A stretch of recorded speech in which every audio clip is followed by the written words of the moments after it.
మహాపరిశుద్ధుడు అయిన మా పరమ తండ్రి యేసు ప్రభు నీకు వందనాలు స్తోత్రములు స్తుతులయ్యా. దయగల దేవా, కృపగల తండ్రి, దయామయుడ, కరుణామయుడ, ప్రేమస్వరూపి, సత్యస్వరూపి అయిన దేవా నీకు స్తోత్రములు నా తండ్రి యేసయ్యా. ఇగో నేనే దేవుడను, సర్వశక్తిమంతుడనన్న దేవా స్తోత్రములు తండ్రి యేసు ప్రభయ్యా.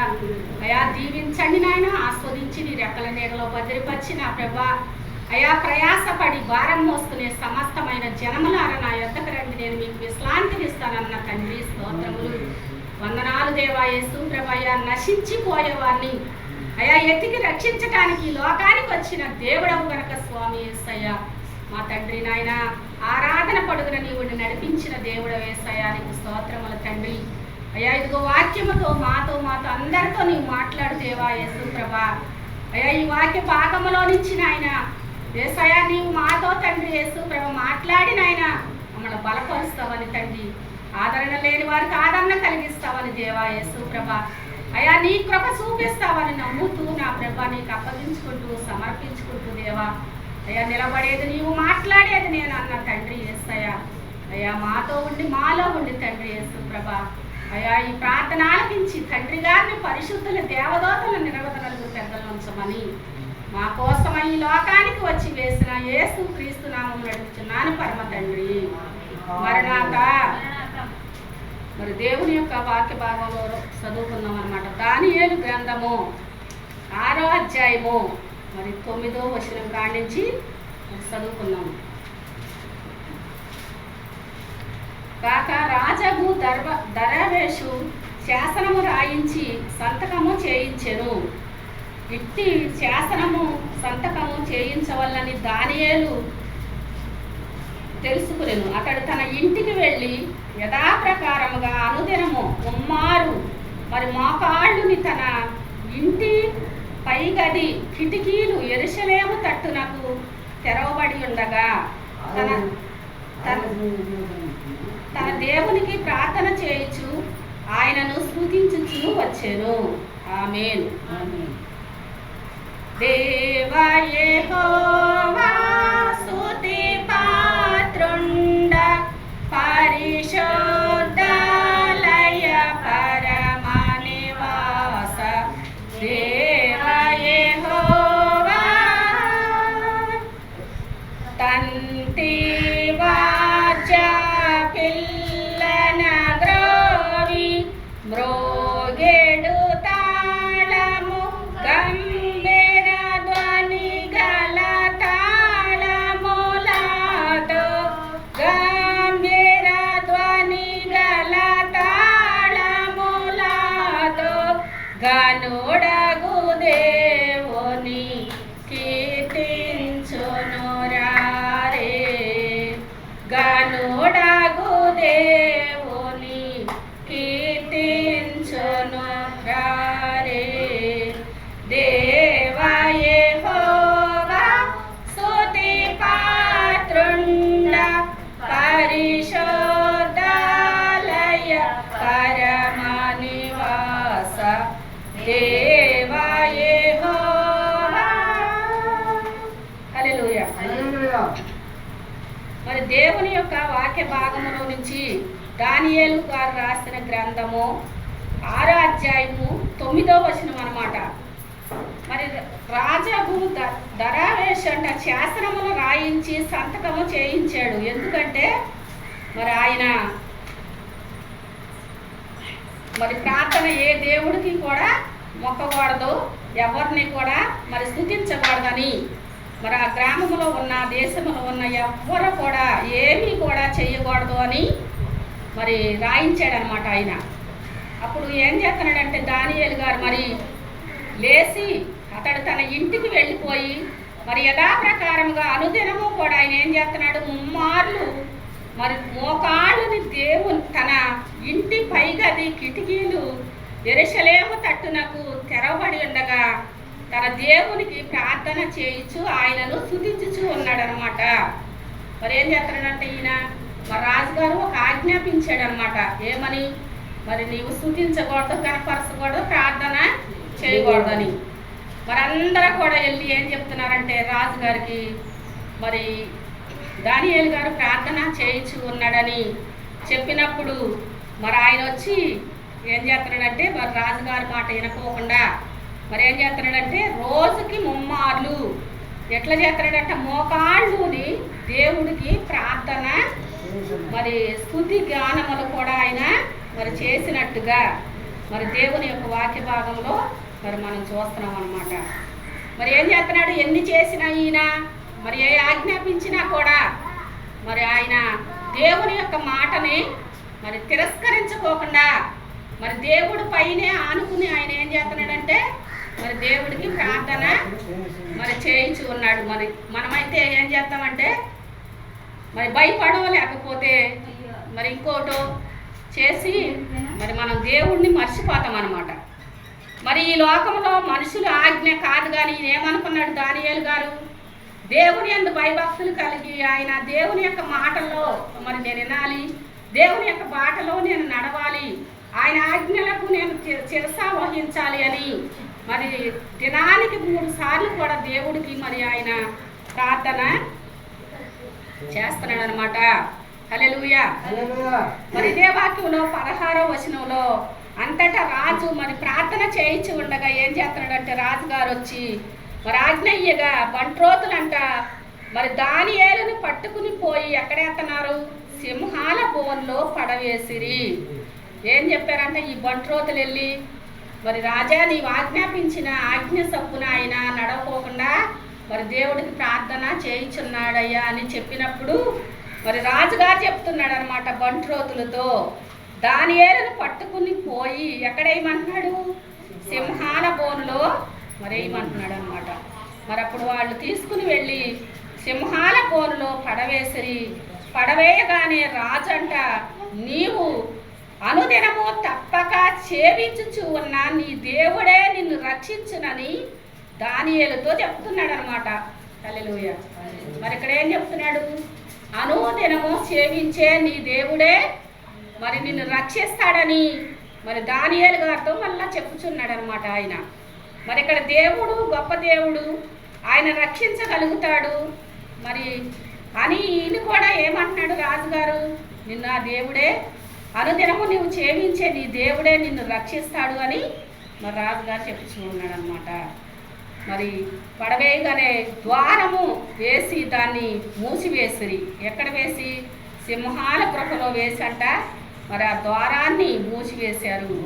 మరి దానియేలు గూర్చి రాజు యొక్క తీర్మానము మరి మారునే చేయునని రాజు ముద్రను అతని అధికారుల ముద్రను వేసి దాన్ని ముద్ర వేసిరి. చెరసాలకు ముద్ర వేశారనమాట గృహకి.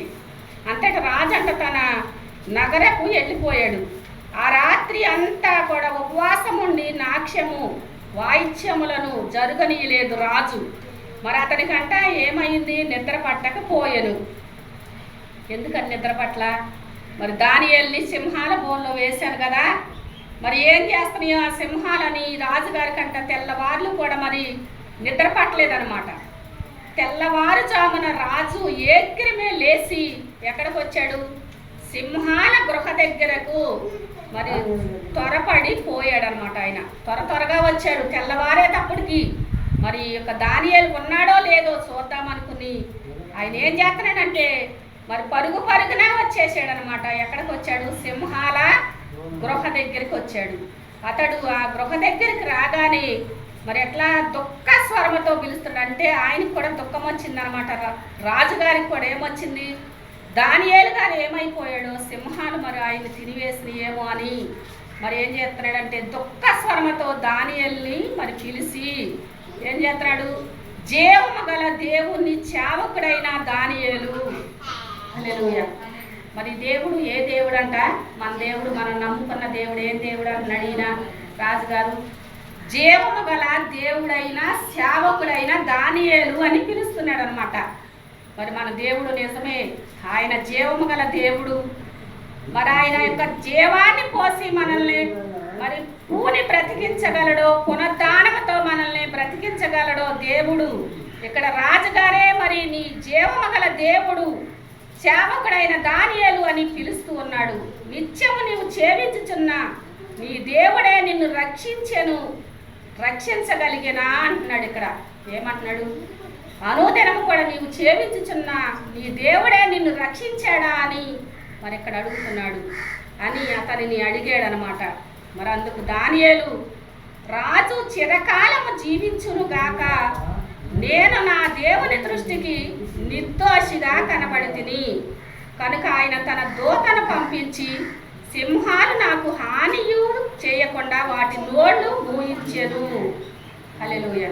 ఇక్కడ ఏమంటున్నాడు మరి దానియేలు గారు ఏమంటున్నాడంటే, మరి నేను దేవుని దృష్టికి నిర్దోషిగా కనబడితిని కనుక ఆయన తన దూతను పంపించి నన్ను మరి సింహాల నోళ్ళను మూయించాడు అని మరి రాజుగారితో ఎవరు చెప్తున్నాడు? దానియేలు గారు చెప్తూ ఉన్నాడు అనమాట. హల్లెలూయా. మరి మనం కూడా ఎట్లా ఈ లోకంలో జీవిస్తే మరి నిర్దోషిగా మరి దేవుని దృష్టికి కనపడినప్పుడు ఆయన మరి మనల్ని కూడా రక్షిస్తాడని ఈ యొక్క వాక్య భాగాన్ని బట్టి మనం అర్థం చేసుకోవాలి. ఈరోజు మనము ఈ చెరసాల లాంటి స్థితిలో మనం జీవిస్తూ ఉన్నామేమో. మరి ఇక్కడ ఈయన ఏం చేస్తున్నాడు? గృహ సింహాల నోళ్లలో పడకోకుండా దేవుడు మరి ఇక్కడ మరి దేవుడు దానియేలు గారిని కాపాడుచూ ఉన్నాడు అనమాట.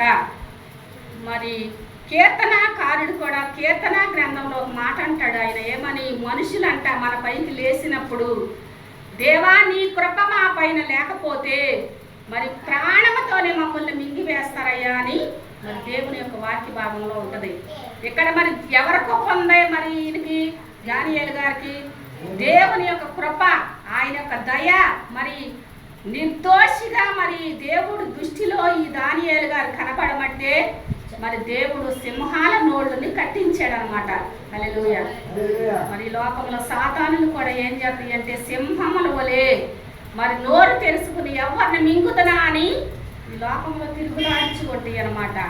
మరి వాటి నోళ్ళని ఎవరు కట్టివేయాలంటే దేవుడే కట్టేస్తాడు. మరి మనం ఎట్లా ఉంటే ఈ దానియేలు గారి వలె మనము కూడా దేవుడికి ప్రార్థన చేసి ఆయన యొక్క దృష్టికి మనం కూడా నిర్దోషులుగా కనబడినట్లయితే మరి దేవుడు కూడా మనల్ని రక్షిస్తాడని మరి యొక్క వాక్య భాగాన్ని బట్టి మన అందరం కూడా అర్థం చేసుకోవాలన్నమాట. మరి ఆయన అనుదినము కూడా దేవుణ్ణి సేవించుచూ ఉన్నాడు, గణపరుస్తూ ఉన్నాడు అనమాట. నీ దృష్టికి నేను నేరము చేసిన వాడను కాను కదా అంటున్నాడు అనమాట. ఆయన రాజు ఇందును గూర్చి అతి సంతోషపరిస్తుడై దానియేలును గృహలో నుండి పైకి తీయుడని ఆజ్ఞ ఇయ్యగా బంట్రోతులు దానియేలును బయటికి తీసిరి. అతడు తన దేవుని యందు భయము గలవాడై ఉన్నందున అతనికి ఏ హానియు కలగలేదన్నమాట. హల్లెలూయా. మరి ఏ హాని కూడా కలుగుకోకుండా మరి దేవుడే ఇక్కడ దానియేలుని రక్షించినట్టుగా మరి ఈ యొక్క వాక్య భాగంలో మరి మనం చూస్తున్నాం అన్నమాట. మరి ఆ సింహాలంట ఈ పడద్రోసిన వారిని ఏం చేశాడంటే ఈ మనుషులందరూ కూడా దానియేలుని తీసుకొచ్చి సింహాల గృహలో వేశారు కదా. రాజు ఆజ్ఞేయుగా దానియేలు మీద నింద మోపిన ఆ మనుషులను వారు తోడుకుని వచ్చి సింహాల గృహలో పడవేసిరి. వారిని, వారి కుమారులను, వారి భార్యలను పడవేసిరి. వారు ఆ గృహ అడుగునకు రాకమునిపే సింహాల పాలయ్యిరి. సింహాలు వారి ఎముకలను సహితము పగలగొట్టి పొడి చేసిరి అన్నమాట. ఏం చేసినాయి అన్నమాట. ఇక్కడ మరి శత్రువులు ఏం చేసినాయి? రాజుగారు ఏం చేశాడు? మరి రాజుగారే ముందు ఆజ్ఞాపించాడు దానియేలుని తీసుకుని వచ్చి మీరు ఈ పని చేయమని. మరి దేవుడు గొప్పవాడు కనుక, ఆయన మరి నీతిమంతుడు కనుక, అనుదినము ఆయన చేయించుచున్నాడు కనుక మరి ఆయన్ని రక్షించాడు కనుక దేవుడు మరి ఆయన్ని బయటకు తీశాడు. ఈ పడవేసిన వారందరినీ కూడా తీసుకుని వెళ్ళి మళ్ళా సింహాల బోరులో పడవేయమన్నాడు. మరి సింహాలు వాళ్ళందరినీ కూడా తినివేసినట్టుగా ఈ యొక్క వాక్య భాగంలో మరి మనం చూస్తున్నాం అన్నమాట. మరి నీతి, న్యాయము, సత్యము, ధర్మాన్ని జరిగించే దేవుడు యేసుక్రీస్తు ప్రభు ఏ ఒక్క విషయంలోనైనా మరి మనం నీతిగా జీవిస్తే ఆయనే మరి మన పక్షాన ఉంటాడు. మరి దానియేలుని విడిపించిన దేవుడు ఏ విషయంలోనైనా మనం ఇట్లాంటి స్థితిలో ఉన్నప్పుడు మరి దేవుడే మనల్ని కూడా విడిపిస్తారు అని ఈ యొక్క వాక్య భాగాన్ని బట్టి మరి మనందరం కూడా అర్థం చేసుకోవాలన్నమాట. హల్లెలూయా. మరి దానియేలు గారు ఎట్లా ఉన్నాడు? కష్ట స్థితిలో ఉన్నాడు అనమాట. ఆయన మరి సింహాలంటే మాటలేనా? మరి తినివేస్తాయి అని భయమేనా కాదా? ఎవరికైనా మరి భయమే. మరి కష్ట స్థితిలో ఉన్నప్పుడు దేవుడే ఆయన్ని మరి కాపాడినట్టుగా, రక్షించినట్టుగా, అనుదినము నీవు సేవించే నీ దేవుడే నిన్ను రక్షిస్తాడు అని మరి రాజుగారే ఇక్కడ మాట్లాడినట్టుగా ఈ యొక్క వాక్య భాగంలో మరి మన అందరం కూడా చూస్తున్నాం అన్నమాట. ఏ కష్టంలో మనం ఉన్నా ఈ దానియేలు గారి వలె మనం కూడా దేవుణ్ణి సేవించినట్లయితే మరి ఆ కష్టాన్ని తీసివేసి దేవుడే మనల్ని రక్షిస్తాడని వాక్య భాగాన్ని బట్టి అర్థం చేసుకోవాలన్నమాట. కష్టాల మేఘాల ఎనుక కలడు నీతి సూర్యుడు క్రీస్తు. కష్టాల మేఘాల వెనుక కలడు నీతి సూర్యుడు క్రీస్తు. దుష్టించుచున్నాడు నిన్ను దిగులు పడకు, దిగులు పడకు. దుష్టించుచున్నాడు నిన్ను దిగులు పడకు, దిగులు పడకు.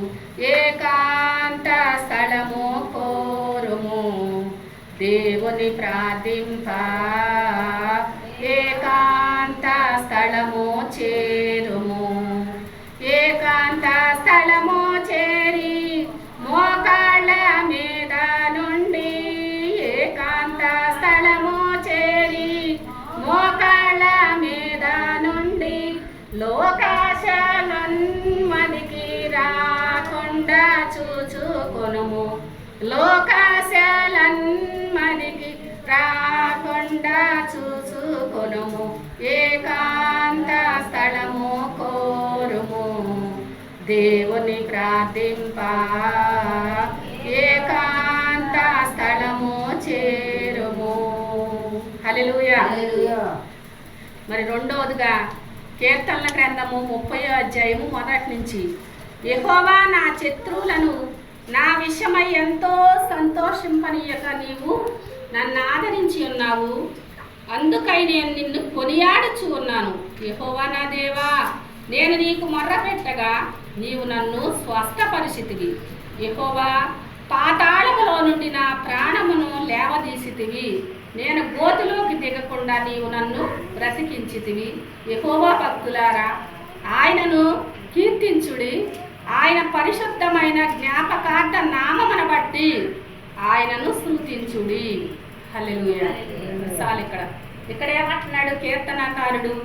మరి యెహోవా నా శత్రువులను నా విషయమై ఎంతో సంతోషింపనీయక నీవు నన్ను ఆదరించి ఉన్నావు, అందుకై నేను నిన్ను కొనియాడుచు ఉన్నాను అంటున్నారు అనమాట ఇక్కడ మరి దానియేలు గారు. హల్లెలూయా. మరి ఏమంటున్నాడు? శత్రువులు మన విషయమై మరి సంతోషిస్తారనమాట. మరి ఏమంటున్నాడంటే ఇక్కడే మరి కీర్తనకారుడు అంటాడు, దేవా ఇదిగో నన్ను పడవేయాలని మరి గొయ్య తీస్తూ ఉన్నారయ్యా, ఆ గోతులో నన్ను పడకోకుండా కాపాడు తండ్రి. మరి నన్ను వలలో చిక్కించాలని వల ఒగ్గి ఉన్నారు తండ్రి, ఆ వలలో మరి నేను చిక్కకోకుండా నన్ను కాపాడు దేవా అని మరి ఆయన ప్రార్థన చేస్తాడనమాట. ఈ కీర్తన గ్రంథం అంతా కూడా శత్రువుల గురించి ఆయన మరి ఎన్నో మాటలు రాస్తాడనమాట.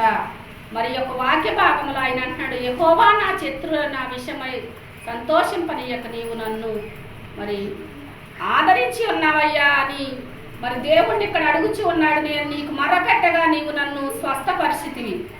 మరి ఏ స్థితిలో మనము జబ్బు స్థితిలో ఉన్నప్పుడు, వ్యాధి స్థితిలో ఉన్నప్పుడు, బాధ స్థితిలో మనం ఉన్నప్పుడు దేవుడికి మొరపెట్టినట్టయితే మరి ఆయన స్వస్థపరుస్తాడని ఒక వాక్య భాగంలో మరి దేవుడు మనతో మాట్లాడుచు ఉన్నారు. యెహోవా పాతాళంలో నుండి నా ప్రాణమును లేవదీసితివయ్యా. మరి పాతాళం అంటే ఈ లోకంలో మనం జీవిస్తూ ఉన్నాము. ఈ పాతాళం అనే లోకంలో మనం జీవించి ఉన్నప్పుడు మరి దేవుడు నా ప్రాణాన్ని నీవు లేవదీసేవయ్యా, నేను గోతులోకి దిగకుండా నీవు నన్ను బ్రతికించితివయ్యా అని మరి ఇక్కడ దావీదు గారు మాట్లాడుతున్నాడు. యెహోవా భక్తులారా ఆయనను కీర్తించండి. మరి ఆయన పరిశుద్ధ జ్ఞాపకార్థ నామమును బట్టి దేవుణ్ణి అంటే మనము స్తుతించాలన్నమాట. ఆయన కోపము నిమిషం మాత్రం ఉండదు, ఆయన దయ అంటే ఆయుష్కాలం అంతా కూడా నిలుస్తుంది అనమాట. మరి దేవుని యొక్క దయ మరి మన పైన ఉన్నట్లయితే మరి మనకేం కలుగుద్ది? మేలు కలుగుద్ది అనమాట. మరి సాయంకాలమున ఏడుపు వచ్చి రాత్రి ఉండినను ఉదయమున సంతోషము కలుగుద్ది అనమాట. నేనెప్పుడు కదలనని నా క్షమకాలమున నేను అనుకుంటుని. యెహోవా దయ కలిగి నీవే నా పర్వతమును సిద్ధపరిస్థితివయ్యా అని మరి యెహోవా నీకే మర్రపెట్టితిని, నా ప్రభువును బతిమాలుకుంటుని. నేను గోతులోకి దిగినేడలా నా ప్రాణం వల్ల ఏమి లాభము? మన్ను నిన్ను స్తుతించునా, నీ సత్యమును గూర్చి అది వివరించునా అంటున్నాడు అనమాట. ఏమంటున్నాడు? మరి నా ప్రాణము గోతులోనికి వెళ్ళిపోయినట్టయితే మరి మున్ను నిన్ను గురించి ఎవరేస్తుందా? మరి నీ సత్యమును గురించి మరి అది ఎవరేస్తుందా అని ఇక్కడ దావీదు గారు అంటున్నాడు అనమాట. హల్లెలూయా. మరి నేను నా ప్రాణం ఉన్నంత వరకు కూడా నేను యెహోవానే స్తుతిస్తానని మరి దేవుని యొక్క వాక్య భాగంలో దావీదు గారు అంటాడు అనమాట. మరి ఆఖరి రక్తపు పొట్టు వరకు ప్రభు మన కొరకు ఎట్లయితే కార్చారో మరి ఆఖరి మరి శ్వాస వరకు కూడా మనం ఏం చేయాలి? దేవుణ్ణి మరి స్తుతించే వరుసలో, గణపరిచే వరుసలో మరి మనం ఉన్నట్లయితే శత్రువుల చేతిలో పడుకోకుండా దేవుడు మనల్ని విడిపించే దేవుడు, ఆదరించే దేవుడు, మరి మనల్ని ఆయన రెక్కల నీడలో కప్పే దేవుడు, ఆయన చిలువు సాటున మనల్ని మరుగుపరిచే దేవుడు యేసు ప్రభు అని ఈ యొక్క వాక్య భాగాన్ని బట్టి మరి మనందరం కూడా అర్థం చేసుకోవాలన్నమాట. హల్లెలూయా. మరి మూడవదిగా అపోస్తల కార్యములు. నీవే అని నమ్మిక యేసు నాకు, నీవే అని నమ్మిక, నీవే మార్గంబు, నీవే సత్యంబు, నీవే జీవంబు, నీవే సర్వంబు, నీవే అని నమ్మిక యేసు నాకు, నీవే అని నమ్మిక. మరి అపోస్తల కార్యములు 16వ అధ్యాయము 22వ వచనం అన్నమాట. అప్పుడు జనసమూహము వారి మీదకి దుమ్మిగా వచ్చెను, న్యాయాధిపతులను వారి వస్త్రములు లాగివేసి వారిని బెత్తములతో కొట్టవలెనని ఆజ్ఞాపించిరి. ఇక్కడ ఏం చేస్తున్నారు? పౌలు శీలలు మరి వాళ్ళు దేవుని యొక్క వాక్యాన్ని బోధించుచు, దేవుణ్ణి మరి గణపరుస్తూ, దేవుని యొక్క సువార్తను ప్రకటించుచూ ఉండగా మరి న్యాయాధిపతులంట వచ్చి వారి వస్త్రములు లాగివేసి వారిని బెత్తములతో కొట్టవలెనని ఇక్కడ ఆజ్ఞాపిస్తున్నారు. మరి ఇందాక మనం చదువుకున్న దానియేలు గారి వాక్యంలో రాజుగారు మరి సింహాల బోనులో వేయమన్నాడు అనమాట. ఇక్కడ ఈ వాక్యంలో న్యాయాధిపతులు వచ్చి మరి వాళ్ళు దేవుని యొక్క వాక్యాన్ని బోధించుచూ ఉండగా వారిని బెత్తములతో కొట్టి మరి లాగివేయవలనని మరి వాళ్ళ వస్త్రములు లాగివేసి వారిని బెత్తాలతో కొట్టమని మరి ఇక్కడ ఎవరు చెప్తున్నారంటే న్యాయాధిపతులు మరి చెప్పుచూ ఉన్నారనమాట. వీరిని బెత్తాలతో కొట్టమని ఆజ్ఞాపించారనమాట. వారు చాలా దెబ్బలు కొట్టి వారిని చెరసాలలో వేసి భద్రముగా కనిపెట్టవల్లని చెరసాల నాయకునికి ఆజ్ఞాపించారనమాట. హల్లెలూయా. ఏం చేస్తున్నారు? బెత్తములతో కొట్టి, రాళ్లతో కొట్టి వీళ్ళని మరి చెరసాలలో వేసి భద్రముగా కనిపెట్టవల్లంటే వీళ్ళు వెళ్ళిపోతారేమో ఎక్కడికన్నా అని మరి చెరసాల నాయకునికి ఆజ్ఞాపించి అతడు మరి అట్టి ఆజ్ఞ పొంది వారిని లోపల చెరసాల్లో త్రోసి వారి కాళ్లకు బొంద వేసి బిగించాడంట. బిగించి చెరసాల్లో వేసినప్పుడు అయితే అర్ధరాత్రి వేళ పౌలు శీలయు ఏం చేస్తున్నారంటే దేవునికి ప్రార్థించుచు కీర్తనలు పాడుచూ ఉండిరి. హల్లెలూయా. మరి ఇక్కడ ఏం చేస్తున్నారు? వీళ్ళు చెరసాల్లో వేసినప్పుడు మరి చెరసాల నాయకుడు భద్రముగా మరి కనిపెట్టవలనని మరి ఆజ్ఞాపించి మరి చెరసాల్లో వేసిన తర్వాత మరి వీళ్ళు ఏం చేస్తున్నారంటే అర్ధరాత్రి వేళ లేచి మరి దేవుడికి కీర్తనలు పాడుచు దేవుడికి ప్రార్థన చేస్తున్నారనమాట. హల్లెలూయా. మరి అర్ధరాత్రి వేళ దేవుడికి ప్రార్థన పాటలు పాడుచు ఉన్నారనమాట. అప్పుడు ఎవరు ఆలకించాడు? మరి పాటలతో ప్రార్థించగా దేవుడు ఆలకించాడు. ఇక్కడ మరి ప్రార్థన చేసేటప్పుడు ఆలకిస్తాడు. మరి మనం పాటలతో కూడా దేవుడిని ప్రార్థించవచ్చు. ఇక్కడ పౌలు శీలలు అట్లాగే దేవుడికి ప్రార్థన మరి చేస్తా ఉన్నారనమాట. హల్లెలూయా.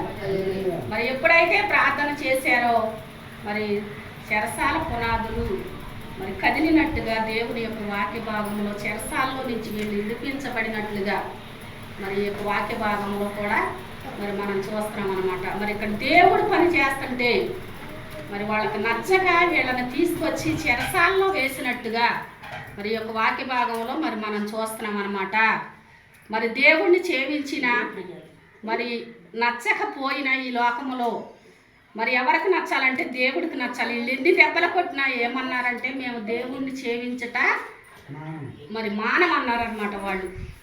మరి ఎందుకని? దేవుడు మరి గొప్పవాడు. మరి చెడ్డ రకమేస్తాక అబద్ధవాదులు కొడిన మరి అగ్నిగుండంలో వేసినా కూడా ఏమన్నారు వాళ్ళు? మరి దేవుడే మమ్మల్ని రక్షిస్తాడు, మమ్మల్ని రక్షించకపోయినా మేము చనిపోతాం కానీ మేము వేరొక దేవుడిని చేయించమన్నారు అనమాట. మరి అట్టే మనం కూడా మరి నమ్ముకున్నాం, దేవుడిని నమ్ముకున్న తర్వాత మరి శ్రమ వచ్చినా సరే ఈ శ్రమ వైపు మనం చూడకూడదు. కానీ ఈ చెరసాల అనుభవం వస్తుంది ఒక్కోసారి మన యొక్క జీవితాల్లో. మరి వీళ్ళు వచ్చిందని ఏం చేశారు? ఈ సారంతో కూర్చోలేదు కానీ దుఃఖంతో ఉండలేదు కానీ ఏం చేస్తున్నారు? దేవుడిని స్తుతించుచు ఉన్నారనమాట.